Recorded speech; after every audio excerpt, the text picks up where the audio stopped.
Stephen, you always, at the end of the first quarter, take your seat, and you watch the second unit kind of come in. They open the second quarter.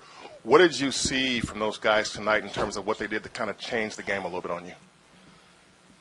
Defensively, they got stops, so they were able to push the tempo. And they're not usually known to run up and down, but I think they got enough stops so they could control the pace of the game and really wear on San Antonio, make them have to defend in transition, and also even in the half court they executed pretty well. So we needed that boost, and they got us back in the game, and we were able to not look back from there. So they did their job.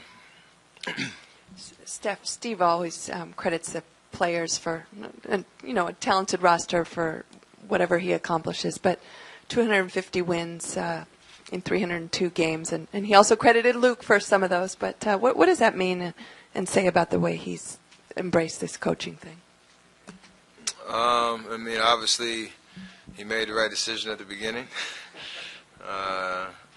He was coveted coming out of the booth, and when he first got here, really took his time implementing the system and the perspective around how we were going to win and make that next step to a championship winning team as opposed to a playoff team that we had been a couple of years before. So it's been amazing 3.5 years, and hopefully more to come. And just thinking about, like you said, that record with the core that we've had, and adding KD and the guys that we have on this team now, it's a lot about him setting the identity and the culture around our team, and just being a great people guy. Probably a better term for that, but he just knows how to relate to each and every one of us players and his coaching staff, and promoting that ultimate trust throughout the organization. Steph, you guys were having a pretty tough stretch there for 10 days, 2 weeks or so, with the second half of the Dallas game and then 3 quarters you played tonight. You feel like you guys are getting your groove back a little bit? I mean, yeah, we want to finish out this last stretch before the All-Star game strong, and obviously hit a road bump with that little 3-game stretch where losing Utah and lose in Denver, but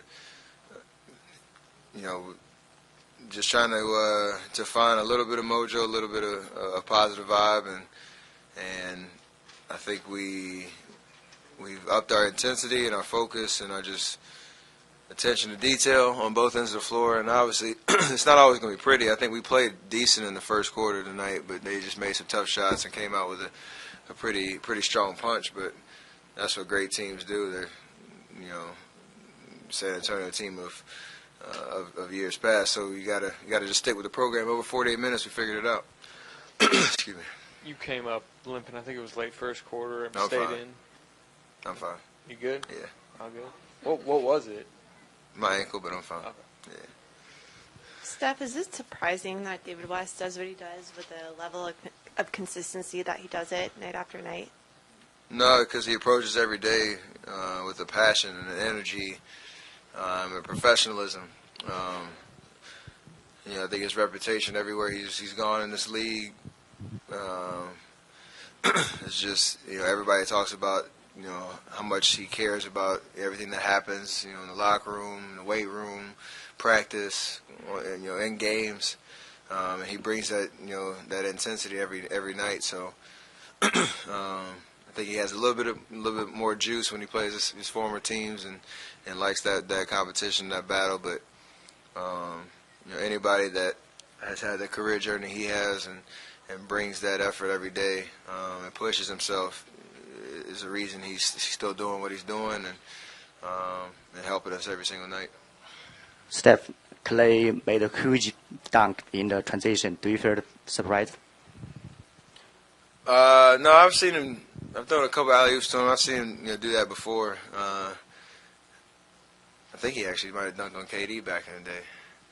I'm gonna throw that little wedge out there, but I think it was nice to see him, just have that aggressiveness in transition, and then from there, he opened the game up, making shots, and kind of got the building going crazy. The bench went nuts, and that's always fun to see.